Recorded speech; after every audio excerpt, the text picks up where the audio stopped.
Good morning friends, M Singh foundation YouTube channel पे आप लोग का स्वागत है। बीएसएससी इंटर मेंस का कल पटना हाई कोर्ट में सुनवाई था इसके रिजल्ट पब्लिकेशन और ओएमआर सीट को जारी करने के संबंध में। तो इसके जो नतीजे निकल कर आए हैं बहुत ज़्यादा उत्साहवर्धक नहीं है। इसका सीधा सा मतलब है कि अब इसके रिजल्ट यानी कि बीएसएससी इंटर मेंस के रिजल्ट में काफ़ी देरी की संभावना दिख रही है। साथ ही साथ कल जो बीपीएससी के द्वारा 66 बीपीएससी पीटी का प्रोविजनल ओएमआर जारी किया गया है, आंसर शीट जारी किया गया है, उसके बाद नए कट ऑफ का क्या रुझान है उस पर डिटेल से चर्चा करेंगे। साथ साथ इसके रिजल्ट आने की संभावना कब तक है यानी कि पीटी के, तो हर एक मुद्दों पर हम लोग बात करेंगे। वीडियो को शुरू से अंत तक देखिए आज का पेपर कटिंग है। यहाँ पे लिखा गया है कि 66वीं पुनर्परीक्षा 14 फरवरी को होगी। पटना में बनाया गया है एक सेंटर और औरंगाबाद के केंद्र पर जो अभ्यर्थी धांधली का आरोप लगाकर हंगामा किए थे उन लोगों का फिर से री एग्जामिनेशन हो रहा है। साथ साथ इन्होंने आंसर की भी जारी कर दिया गया है। तो इसी के संबंध में न्यूज़ है कि बिहार लोक सेवा आयोग बीपीएससी ने 66 संयुक्त भी प्रारंभिक प्रतियोगिता परीक्षा की एक सेंटर की पुनर्परीक्षा की तिथि घोषित कर दी है। अब यह परीक्षा 14 फरवरी को दोपहर 12 बजे से 2 बजे के बीच में होगी। इसके लिए पटना में एक ही सेंटर बनाया गया है। 850 के आसपास स्टूडेंट हैं तो बस एक ही सेंटर काफ़ी है इनके लिए।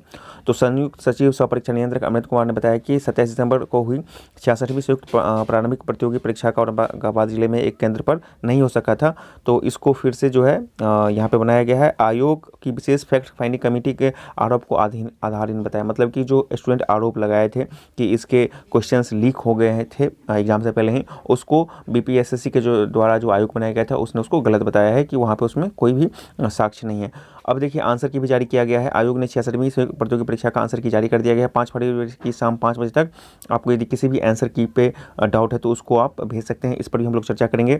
अब सबसे महत्वपूर्ण चीज़ क्या है कि इसके जो है रिजल्ट की संभावना कब तक दिख रही है 66 बीपीएससी पीटी के। तो आपको पता है कि 14 फरवरी को इसका एग्जामिनेशन होगा, री एग्जामिनेशन होगा, ठीक है ना। फिर उसके एक सप्ताह बाद उस वाले का आंसर की जारी किया जाएगा और आप ये मान के चलिए कि इस पूरे प्रोसेस में होते होते मार्च फर्स्ट वीक तक इसके रिजल्ट आने की संभावना दिख रही है। फरवरी लास्ट तक रिजल्ट के आने की संभावना अब बहुत कम ही है, लेकिन हाँ मतलब कि मार्च फर्स्ट वीक में हर हाल में इसके रिजल्ट आ जाएंगे। और मेंस की बात की जाएगा तो मेंस भी आपको अप्रैल लास्ट या फिर मई फर्स्ट वीक में इसकी संभावना दिख रही है। लेकिन कट ऑफ पे हम लोग बात करेंगे और वीडियो के अंत में। तो बीएसएससी की कर ले। देखिए कल के अखबारों में आपने ये कटिंग देखा होगा, पेपर का कटिंग होगा, लेकिन मैं इस नौकरी वाले बात पर नहीं करता हूँ बात, क्योंकि यहाँ पर बहुत सारी बातें अभी तक मतलब कि हवा में ही है, तो इस पर बात नहीं करते हैं।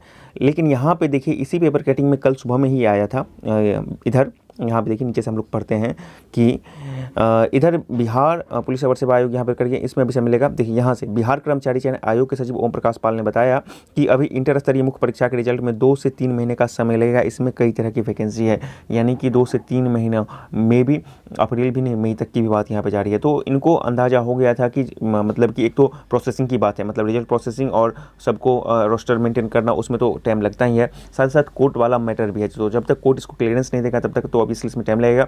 तो इन लोगों को पता था, इसलिए इन्होंने स्टेटमेंट जारी किया था। पहले इन्होंने बताया था कि फरवरी या मार्च तक, लेकिन अब ऐसी संभावना नहीं दिख रही है, क्योंकि जो कल जो कोर्ट का जो मतलब हियरिंग था उसका क्या नतीजा जरा उसको देख लेते हैं, वो उससे आपको सब कुछ समझ में आ जाएगा। जैसा कि आप सबको पता है कि 21 जनवरी को पटना हाई कोर्ट में जो बीएसएससी इंटर मेंस का जो एलपीए दायर किया गया था उसकी सुनवाई थी। तो आप देख सकते हैं पिटिशनर कौन है, तो बिहार स्टाफ सिलेक्शन कमीशन के द्वारा जारी किया गया था, मतलब ये पिटीशन दायर किया गया था, एलपीए जारी किया गया था। और जो सिंगल बेंच ने डिसीजन दिया था जिसमें कि अनिल कुमार शर्मा और अदर्स थे, उनके पिटीशन पर कि आप ओएमआर और आंसर की जारी कीजिए। देखिए ओएमआर और आंसर की जारी करने वाली बात है ना, ये अब एक बहुत बड़ा मुद्दा बन गया है, ठीक है ना। खासकर इस बार जो असाइनमेंट्स का रिजल्ट है उसमें तो इस बात की देखने को मिला है।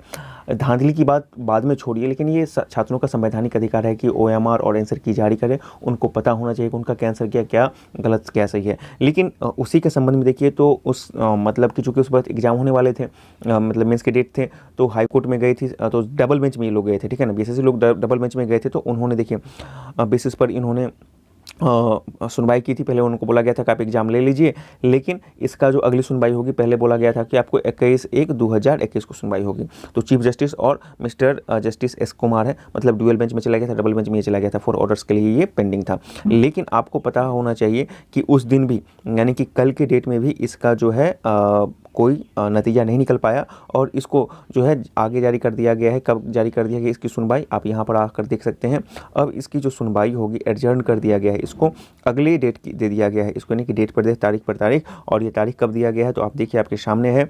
अब ये इसकी जो सुनवाई होगी वो होगी 8 अप्रैल 2021 को, यानी कि अगली सुनवाई 8 अप्रैल 2021 को। अभी तक ये भी तय नहीं हो पाया है कि दोनों तरफ से बहस ही जारी है, मतलब कि सरकार अपने आप को डिफेंड कर रही है, बीएसएससी सरकार के थ्रू, चूँकि ऑटोनोमस बॉडी है तो बीएसएससी अपने आप को डिफेंड कर रही है कि हम आंसर की जारी नहीं करेंगे, लेकिन जो स्टूडेंट है वो बोल रहे हैं कि आंसर की जारी होना चाहिए। मेरा भी ये मानना है कि आंसर की तो जारी होना बिल्कुल जायज़ है। आप लोकतांत्रिक देश में है, लोकतांत्रिक तरीके से सब कुछ करते हैं, वहाँ पे आप किसी भी स्टूडेंट के राइट को मार दें, ये गलत बात है, ठीक है ना। भले ही आप स्टूडेंट फेल कर गए या पास कर गए, वो अलग मुद्दा है, ठीक है। आपको पारदर्शिता लाने की बात है, तो आंसर की, मॉडल आंसर की और स्टूडेंट का ओएमआर, चाहे वो बीएसएससी हो या फिर बीपीएसएससी हो, हर एक आयोग को जारी करना बेहद जरूरी है, चाहे वो सीएसबीसी हो। इससे क्या होगा ना, एक पारदर्शिता आएगी और छात्रों में इतना जो उग्रता है वो खत्म होगा। तो अब लेकिन इसका तो साइड इफेक्ट भी है। इसका साइड इफेक्ट ये है कि अब बीएसएससी इंटर मेंस के रिजल्ट में काफ़ी जो है विलंब दिख रहा है। ऑल्दो बीएसएससी अपने स्तर पर तैयारी कर रही है रिजल्ट प्रोसेसिंग का रोस्टर मेंटेन करने का, लेकिन 8 अप्रैल तक इसकी सुनवाई होगी, अगली सुनवाई होगी। अब ये कंफर्म नहीं है कि 8 अप्रैल, चूंकि ऑर्डर्स की बात है ही नहीं यहाँ पे, 8 अप्रैल को सुनवाई होगी, तो उस दिन फिर क्या होता है, दोनों मतलब कि दोनों पक्ष क्या बोलते हैं, नहीं बोलते हैं, और उसके बाद हाई कोर्ट कितना दिन के बाद फिर से रिजर्व रखती है। तो इन सब चीज़ों में देखिए तो अभी थोड़ा सा लंबा वक्त लग सकता है। हालांकि अभी कुछ भी कह पाना जल्दबाजी होगी कब तक इसका रिजल्ट आएगा। आयोग के सचिव ओम प्रकाश पाल पहले बोल रहे कि फरवरी लास्ट तक, फिर जनवरी लास्ट तक, फिर 2-3 महीना बोल रहे, तो इसी तरह से थोड़े थोड़े वो बढ़ाते रहेंगे, उनको बोलना है, उनके लिए कोई ये नहीं है, वो स्टेटमेंट नहीं होता है। मेन आपको देखना है कि क्या टेक्निकल चीज़ खत्म हुआ है, जो आपको टेक्निकल ऑर्डर या जो आपको बाध्यताएं हैं, लेकिन वो भी खत्म नहीं हुआ है। तो आपको 8 अप्रैल तक के लिए इसको एडजर्न कर दिया गया है। अब उस दिन देखना है कि उस दिन वो क्या मतलब कि जिरा होता है या फैसला आता है या क्या होता है, उसके बाद ही आपको सब कुछ क्लियर हो पाएगा। तो इसका सीधा सा मतलब है कि अभी बीएसएससी इंटर मेंस के कैंडिडेट के लिए जो है इंतजार की जो घड़ी है रिजल्ट के लिए, वो थोड़ी सी लंबी होती दिख रही है। अब सीधे बात करते हैं 66 बीपीएससी पीटी के क्वेश्चंस जो मॉडल आंसर जारी किए हैं उसके संबंध में। दोस्तों अभी तक आपने 66 बीपीएससी पीटी का जो है मॉडल आंसर की से अपने क्वेश्चंस को मिला ले होंगे, अपने नंबर को पता चल गया होगा कि आपका कितना नंबर आ रहा है। लेकिन जब आप इस आंसर्स को मिला रहे होंगे तो आपको पता चला होगा कि कुछ क्वेश्चंस के आंसर अभी आपको डाउटफुल लग रहे होंगे, ठीक है ना। हालांकि आयोग स्पष्ट यहाँ पे कह रहा है कि ये पूरी तरह से प्रोविजनल आंसर किया, ठीक है ना। प्रोविजनल आंसर की बात की जा रही है यहाँ पे, तो इसके लिए आपको आपत्ति की भी बात की जा रही है। कुछ क्वेश्चंस के आंसर जैसे कि आपको बता रहे हैं कि पहला है आपको पाड़ा और लेट, यहाँ पे आपको उष्मा की सुचालकता या मिनिमल सुचालकता की बात की जा रही है, उस क्वेश्चंस पे डाउट है। उसके बाद लेह लद्दाख पे भी, लेह देखिए, लेह जो है नया डाटा के अनुसार लेह आपको बन रहा है, ठीक है ना, और कच्छ, लेह और कच्छ की बात की जा रही है, लेकिन वहाँ पे कुछ उसका भाग जो है मतलब कि पीओके में है, लेकिन सरकार तो पीओके को अपना हिस्सा मांगती है, तो ऐसे में हो सकता है कि लेह और कच्छ वाला का ई जा सकता है।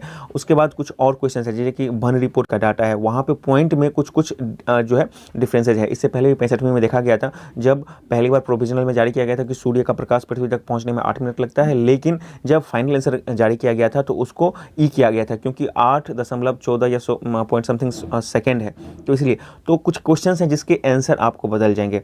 अभी आपके जितने आंसर आ रहे हैं निश्चित रूप से उसमें से कुछ क्वेश्चंस के आंसर बदलेंगे और कुछ डिलीट भी हो सकते हैं। जो भी हो, पिछले बार हालांकि डिलीट नहीं किया गया था, सबको ई करके खत्म कर दिया गया था, लेकिन उससे पिछले बार डिलीट किया गया था क्वेश्चंस को, तो कट ऑफ आपको गिर गए थे, ठीक है ना।